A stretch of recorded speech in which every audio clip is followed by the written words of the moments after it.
Pernah nggak sih Anda ngerasa ekonomi nasional kayak hanya lagi gitu-gitu aja, tapi Anda pengen banget bisnis Anda tuh meroket? Nah, hari ini kita bakal bedah tuntas strategi dari bukunya Mardi Guoviek Prashantyo, Solusi UKM, tentang gimana caranya menciptakan ledakan ekonomi versi kita sendiri.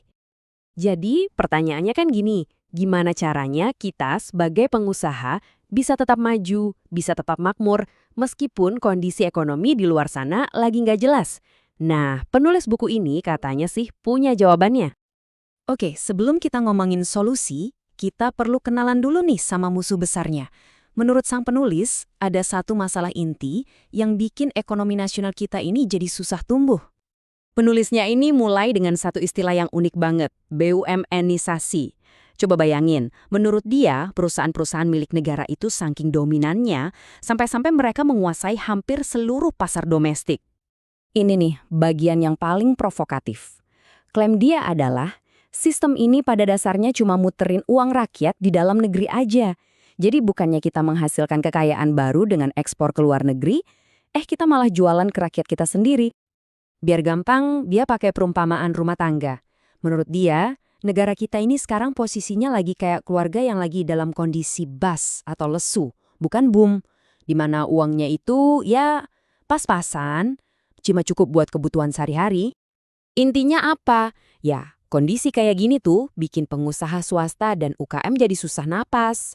Susah banget buat tumbuh kalau pemain-pemain raksasa udah menguasai semuanya. Oke, tadi kan kelihatannya surem banget ya. Tapi tenang dulu, karena justru disinilah letak solusinya menurut sang penulis. Yaitu gimana cara kita menciptakan boom ekonomi kita sendiri, nggak peduli kondisi negara lagi gimana. Kuncinya tuh di sini loh, stop nyalain pemerintah atau kondisi ekonomi. Sebaliknya, kita harus fokus membangun kerajaan kekayaan kita sendiri dari dalam. Semuanya ini soal mengubah mindset. Nah, mindset ini dia sebut prosperity conscious atau kesadaran kemakmuran. Dan ini bukan sekedar omong kosong motivator loh, ini adalah metode yang sangat praktis buat mengelola setiap rupiah yang kita punya. Nah, ini dia kerangkanya. Simple, tapi nampol banget. Jadi setiap kali Anda mau ngeluarin duit, mau itu buat beli HP baru, bayar sekolah anak, apapun itu, Anda harus sadar, ini masuk ke laci yang mana? Gaya hidup, keluarga, bisnis, atau investasi? Coba deh, dengerin kutipan ini baik-baik. Artinya apa? Ngeluarin duit itu bukan cuma buat abisin, tapi kayak nanem benih supaya nanti bisa panen lebih banyak lagi. Pintar-pintar menempatkan pengeluaran. Oke, mindsetnya udah bener. Cara ngatur duitnya juga udah ada. Terus gimana dong caranya nemuin ide bisnis yang dijamin laku? Nah, disinilah kita masuk ke taktiknya. Penulis ini nekenin banget satu hal. Bisnis yang sukses itu bukan soal produk yang paling canggih, tapi soal produk yang bisa menyelesaikan masalah nyata pelanggan. Atau yang dia sebut pain point. Apa rasa sakit yang bisa disembuhkan sama bisnis Anda? Nah, buat nemuin rasa sakit itu, kita harus bisa bedain antara kebutuhan atau needs yang ada di alam bawah sadar dengan keinginan atau wants yang ada di pikiran sadar. Gampangnya gini, kita butuh transportasi, itu needs, tapi kita ingin mobil Mercy, nah itu wants. Beda kan?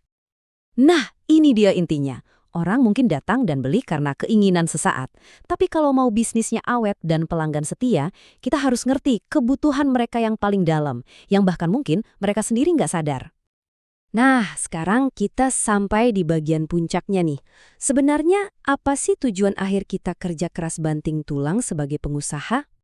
Di sini penulisnya ngasih analogi yang, wah, nusuk banget. Coba ditanya ke diri sendiri sekarang. Bisnis Anda itu kayak bonsai yang memang didesain untuk tetap kecil dan cantik, atau Anda lagi membangun pohon raksasa yang dari awal dirancang untuk scale up atau tumbuh besar. Jadi pesennya tuh jelas banget.